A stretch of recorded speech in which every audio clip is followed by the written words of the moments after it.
हर छोटी बड़ी खबर पर पहली नजर SM Bharat citizen live news.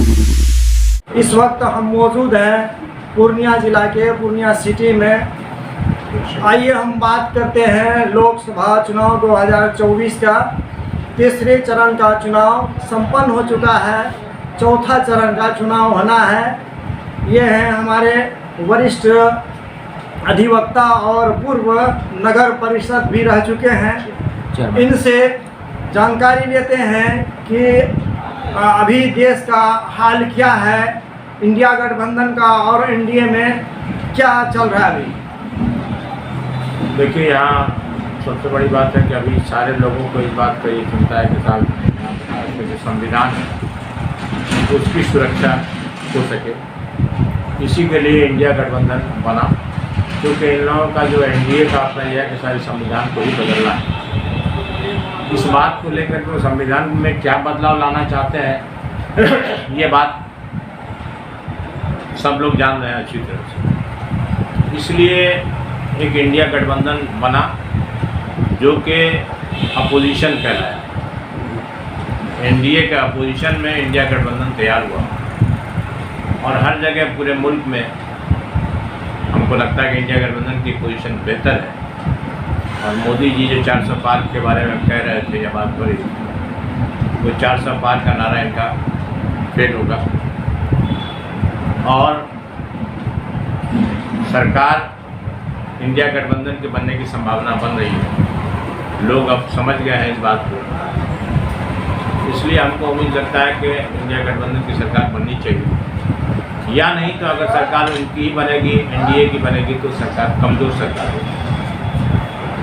Sir, कहना ये था कि जैसे कि एनडीए वाले दावा कर रहे थे कि इस बार 400 के पार, तो 400 के पार के मतलब ये हुआ कि हिंदू राष्ट्र और क्या कहते हैं कि इस बार इसके बाद इलेक्शन नहीं होगा। तो अभी मुसलमानों का क्या स्थिति है? देखिए, मुसलमानों की स्थिति नहीं, जो लोग भी सेकुलर माइंडेड हैं लोग, उन सारे लोगों को कुछ सोचने की आवश्यकता नहीं, उनको इंडिया गठबंधन को वोट देना चाहिए। जो भी सेकुलर सोचते हैं, जो भी हिंदुस्तान के बारे में सोचते हैं और संविधान के बारे में सोचते हैं, उनको इंडिया गठबंधन को सपोर्ट करना चाहिए, क्योंकि इंडिया गठबंधन संविधान के पक्ष में है, संविधान के बदलने के विरोध में। इसलिए हमको लगता है कि लोग समझ भी रहे हैं और हालात पहले से बहुत बदल चुके हैं। और मोदी जी का स्टेटमेंट भी जो आ रहा है वो अजब तरह का है, जो एक तरह प्रधानमंत्री को इस तरह का स्टेटमेंट नहीं देना चाहिए, उनके गरिमा के खिलाफ। अच्छा सर, क्या लगता है कि ये आपका पूर्णिया विधानसभा क्षेत्र है, यहाँ तो त्रिकोणीय मुकाबला था, तो यहाँ की स्थिति के बारे में? देखिए, यहाँ की स्थिति कुछ कहा ही जा सकता, क्योंकि यहाँ कंटेस्ट हार्ड है। एक निर्दलीय उम्मीदवार यहाँ के हैं राजेश रंजन पप्पू यादव, उनमें और एनडीए में यहाँ मुकाबला है। कौन जीतेगा ये तो अभी नहीं कहा जा सकता, लेकिन टक्कर मुकाबला बहुत खड़ा है। कोई बताया जा रहा है कि निर्दलीय उम्मीदवार जो है पप्पू यादव, उनका जो है ज़्यादा मजबूत है। ठीक है, जीत सकते हैं। सर, यहाँ क्या ये जो है राहुल गांधी या तो लालू यादव ने गलती नहीं की, जो जबकि कांग्रेस में विलय कर चुके थे, तो उनको टिकट मिलना चाहिए था। देखिए, टिकट मिलने का जहाँ तक सवाल था, तो एमपी का टिकट वो एमपी कहीं से भी लड़के जीत सकते थे, तो उनको मधेपुरा या सुपौल उनको टिकट देने की बात हुई।